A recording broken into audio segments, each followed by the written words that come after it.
17th of April 2021. And in this practice of training our minds, we do it for the sake of gaining internal energy. Because we do need to prepare ourselves, and if our minds don't have energy, but we reach an occasion where there's a lot of physical pain, either physical pain or mental pain, then the mind just won't have what it needs, the resources it needs to fight against this, because it doesn't have mindfulness and it doesn't have samadhi. So when we reach that time when we're very old and sickness arises, then there can be a great amount of physical pain. And we may need morphine to reduce that, but this has the result of making the mind very confused. And so the end of our lives can be difficult like this. They can be very torturous, all this pain. And we get cancer to the 4th stage, and it spreads all around the body. And the cells, they don't know what's going on. They just change according to this tumor. And in the end, they're not able to survive. And what that means is that we die. There's no breath left. And when all the breath goes, then everything goes with it. And we don't know when this is going to happen for us. But when we're born into this world, it's just this one mind that is born. But then we go and believe that all the things here are me, they're mine, that I have a father, I have a mother, I have brothers and sisters, and there is this thing called me as well. And then we have our occupations, we have the society that we live in this world. We fail to see that before we were in this world, we were in a different society. Maybe we're in a celestial society, living up in heaven, living as a deva or a brahma. Perhaps we were a human, or perhaps we were in a state lower than a human. But in the end, all of these existences are just temporary. Even though we think that we have all these things, that we really own all these things, that I am these things, that's not actually true in that way, even though that's how our minds understand it. In terms of Dhamma, all of this is just temporary. This me and mine, it's not real. These things, they're unstable. They don't stay for long, they don't endure, they will break apart. So what we should do is establish a foundation for our hearts, establish principles, and train ourselves. We build up a lot of goodness, a lot of merit, be very generous, and so we have goodness that we can recollect this generosity. We're virtuous, and we can recollect our sila. We help out ourselves, we help out our families, we lend a hand to society, and we build up goodness in this way, train ourselves like this. And why is that? It's to prepare ourselves for the time when this body breaks apart. If during that time the mind is in a gloomy or a sad state, then the birth that we gain after that will not be good. And when we reach that period, this last stage of our life, then who can help us? We have to be a refuge to ourselves. So we have to train ourselves very well and practice to train ourselves for the end, for death. And we do this every single day. Train ourselves for death every day. Before sleeping, we sit meditation for half an hour or chant for half an hour. Always be training our minds, meditating, bring them to a bright state before we sleep, because we don't know when we're going to die, and we may die tonight. And if we train ourselves, then we'll have this goodness that we can recollect. If we do a lot of chanting, we chant every day, then it's very easy for us to recollect the good things that we've done. Right now we have a strong body, and so we shouldn't be heedless. We don't know how long this is going to last for. Perhaps in 30 years, we don't know whether we'll reach that time, whether we'll reach the age of 70 or whether we'll reach the age of 80. It's just not sure. There are many people who die at the age of 75. Some people make it to 80, some people 90, but it's just not sure.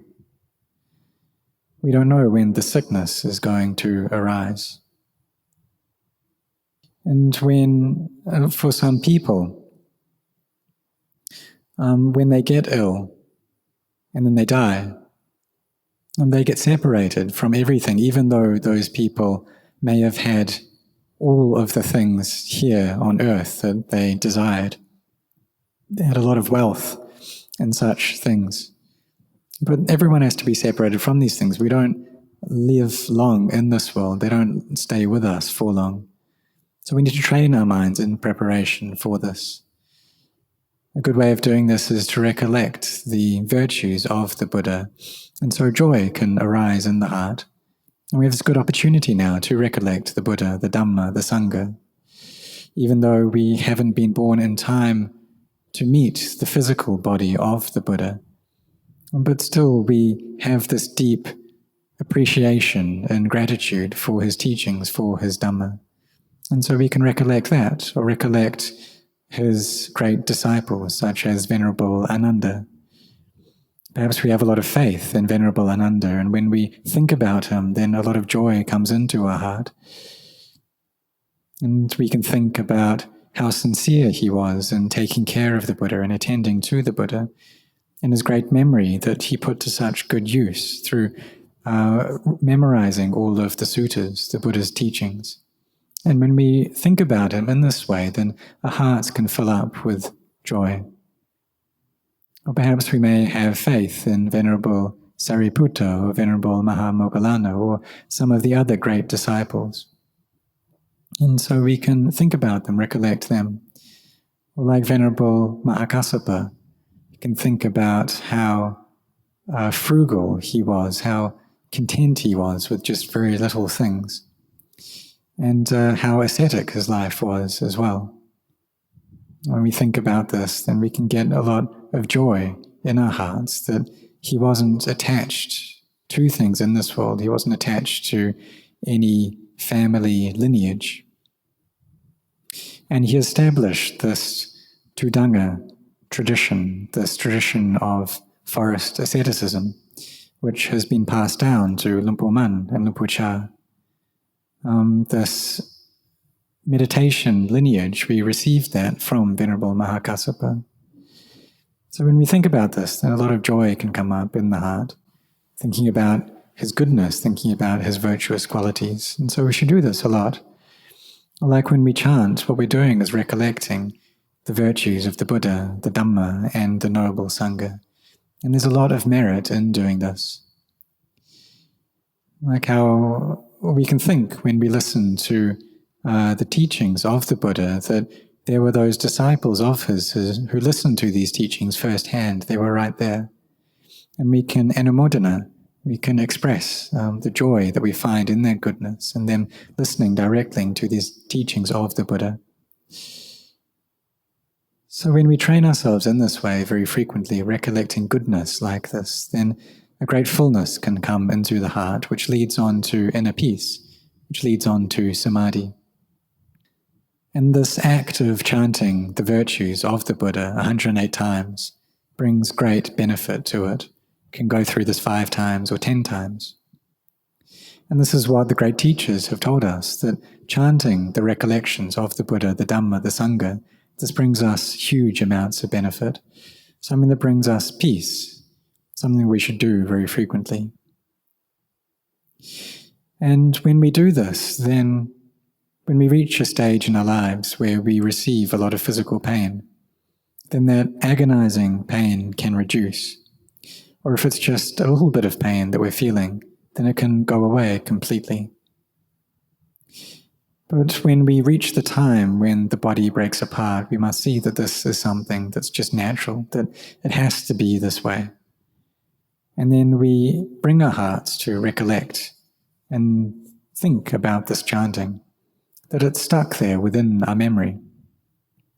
We may be lying on the hospital bed just by ourselves and no one can help us. But still we can recollect this chanting. Even though our physical ears may not be working, we may not hear anything around us, but these chants, they can echo in our hearts. And that's because we've been chanting them every single day. So even though our sense faculties may be closed off, they may not be operating, our minds are open, and we're able to hear this chanting there within our hearts. And this provides a refuge for us, because the Buddha, the Dhamma, the Sangha is our refuge. And one day we do need to be like this, for sure. There's no escape for us. So recollecting the Buddha, the Dhamma, the Sangha brings great benefit to us. The Buddha taught that paying respect to Venerable Mahakassapa just one time brings great amounts of benefit. He compared it, or said that even if we were born into this world as an extremely rich person, as a millionaire or a billionaire, and we were born as this 1,000,000 times, paying respect to Mahakassapa just one time would bring us more benefit than all those lives as a very rich person. So therefore for us, we should really be firm and intent on this training, and to using these methods which bring about inner peace. And we should look and see that sometimes samadhi is quite difficult, and it really is difficult at times. But why is that? It's because this collectiveness of mind, or firm establishment of mind, it's collected and established in other things. It's established in scatteredness. It's established in lust and liking. It's established in aversion and sleepiness and doubt. So we do need to fight against these things, because these mental objects are things that have been there for a long time. They're habits of our heart. And so we need to train ourselves, and we can do it. It is possible for us to really put these minds firmly into their meditation objects, into just one single object, Buddho, Dhammo, Sangho. Or we can recollect anatta, or emptiness, and tell ourselves everything is empty, empty, empty. Or we can meditate in line with anatta, and recite anatta, anatta, and do this until the mind gathers together into peace. And perhaps a mental image may arise that allows us to see the nature of the Dhamma. We may, for instance, see an image of us riding a bicycle, and this bicycle breaks apart. And so that's seeing something external as being anatta. But then we can bring this back within ourselves and see how, just like that bicycle, this body is also made up of different things, of different parts.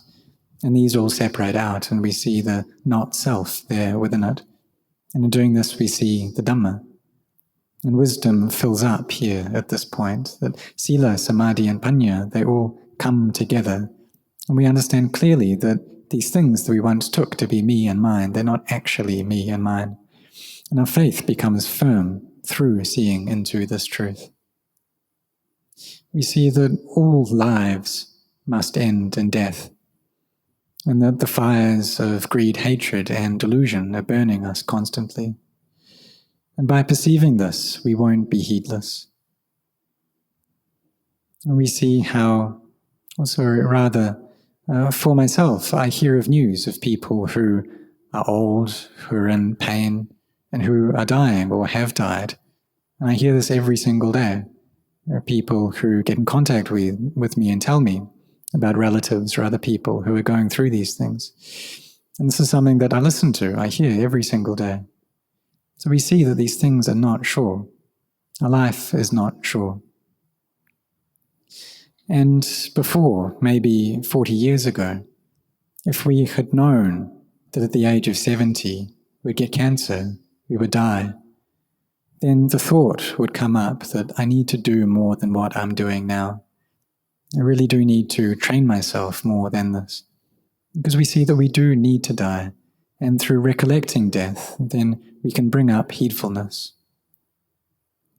And we can think to ourselves that we can't escape from this. And these things are not sure. And some people think that they may live for a very long life, but this too is not sure. So we should take up this not sure as our teacher, to contemplate this, to see that these things, they're not certain, they're not constant. We meditate in this way, and doing this every single day, because the reason that we were born into this life is to create goodness, is to create merit. And so chanting is a great form of merit. It is something that we do need to do, especially as monks, because the lay people, they come and offer us the requisites. So we really need to throw ourselves into this practice to do it to the best of our abilities. This is something that's very important for monks and for novices, to really put up a fight, to give rise to samadhi. It may be difficult, it may be easy, but it's not above our abilities. And so it's not all that difficult. And if it was difficult, then there would be no one who would see the Dhamma. So it's not all that tough. But we do need to train ourselves. We don't speak a lot. We don't chat a lot. We chant Itipi So 108 times and do this many times. And this can become a measure for how much effort, how much energy we have. Is it enough? And perhaps we can chant through 10 rounds every single day. And we need to space this out throughout the day as well. So if we just try to do it during just one time in one go, then we'll get very tired. So we have to see that in the morning we do a few rounds, then in the during midday a few rounds, afternoon a few rounds, in the evening a few rounds, and then we can get through it in this way. Because when we're doing this, then we won't be talking a lot. We won't be chatting a lot. So whenever we work, then we do need to be chanting as well. Just like how the people who work in the kitchen here, it's a lot of merit for them doing their work that they do. But if as they work in the kitchen and they chat and chat away, then a lot of that merit gets destroyed. So when they're working, they should be silent as they're working. And they get two kinds of merit here. They get the merit of the generosity of the sacrifice they're doing through their work, and also the merit of meditation. So we should think that the time that we have is of great value, and we shouldn't let that time just get eaten away. We shouldn't waste it at all. Because if we waste our time, then it just gets consumed. But for those who have wisdom, then they won't do this. They won't be heedless. Always be meditating, always be chanting, always be cultivating samadhi, be training their minds. Whenever they're walking to or fro, then always reciting Buddho, Dhammo, Sangho, not speaking a lot, not chatting a lot. Because what we're after is samadhi. And if we're after samadhi, then we need to be focused and intent on samadhi and practice in this way, do this continuously. It's quite tough in the beginning. It can be quite a lot of pain, suffering. But as we do it, then it does get easier. But we shouldn't stress ourselves out either. We shouldn't be too tight. We shouldn't be too lax. We shouldn't talk too much. We shouldn't eat too much or too little. We shouldn't sleep too much nor too little. And as we sleep little, as we eat little, then the body becomes light and it becomes appropriate for meditation. So stressing ourselves out through the practice, bringing up a lot of suffering, this is not right. Torturing ourselves too much isn't right. But also taking things too easy, that isn't right either. So the path of taking things too easy is karma sukhalikana yoga. And the path of self-torture is atta kilana tama yoga. But we need the middle way. So we eat, sleep, and speak little, and awaken ourselves through effort. We sleep just the right amount. And for lay people, you need to work throughout the day, so you do need energy there from that sleep. And whenever you're talking, then do so with mindfulness. Always be training, because this opportunity we have now is very, very good. And death is steadily coming closer towards us with every passing day. So we shouldn't think that perhaps I'll die in 2 years' time or 3 years' time, because that's just not sure. We don't know. Maybe we won't live for that long. So we should think instead that we have just this year left, just this month left, just this week, just this one day. We should think that perhaps I will die tonight. Perhaps this will be the only time that I have left in this world. So may all of you really be sincere in this, put in your efforts and do this constantly.